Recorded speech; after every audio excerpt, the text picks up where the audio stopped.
Have a listen to what some NASA experts have to say about this topic. As we get further away from Earth, we'll pass through the Van Allen belts, an area of dangerous radiation. Radiation like this could harm the guidance systems, onboard computers, or other electronics on Orion. But Orion has protection. Shielding will be put to the test as the vehicle cuts through the waves of radiation. Sensors aboard will record radiation levels for scientists to study.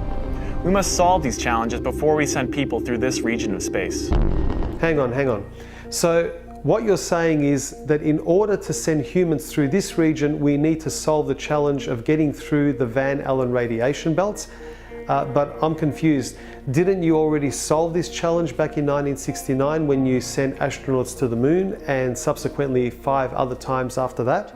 But we're also really pushing the boundaries in terms of where we're going forward with exploration. I think humans are naturally driven to do this, and this is really the beginning, I think, of human beings leaving low Earth orbit. I certainly plan on being around to see that. So she's a NASA astronaut, but I guess no one bothered to tell her about the first time that we left low Earth orbit. I guess she might be a little too young to remember.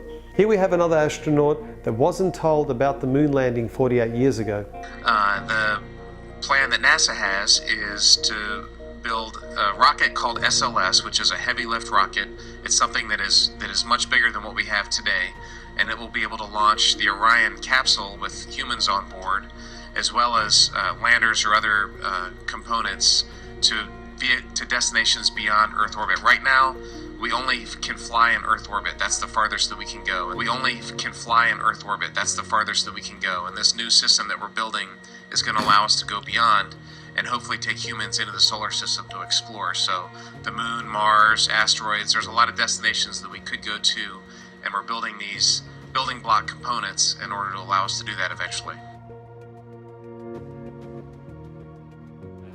Once we travel beyond low Earth orbit, the crew will be exposed to larger amounts of radiation. So we have to design both the crew protection systems and our electronic systems to withstand this radiation.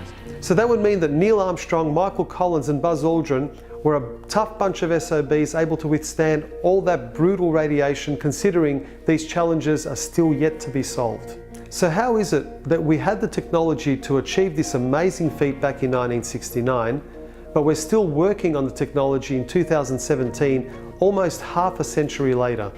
Well, I managed to find a very clever and well-informed astronaut that will totally straighten things out for us and explain exactly why we're not able to return to the moon and break through those Van Allen radiation belts.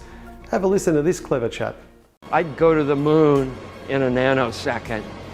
The problem is we don't have the technology to do that anymore. We used to, but we destroyed that technology, and it's a painful process to build it back again. This guy, oh boy. Here's a real-life example of what can happen to you when you're exposed to all of that outer space radiation.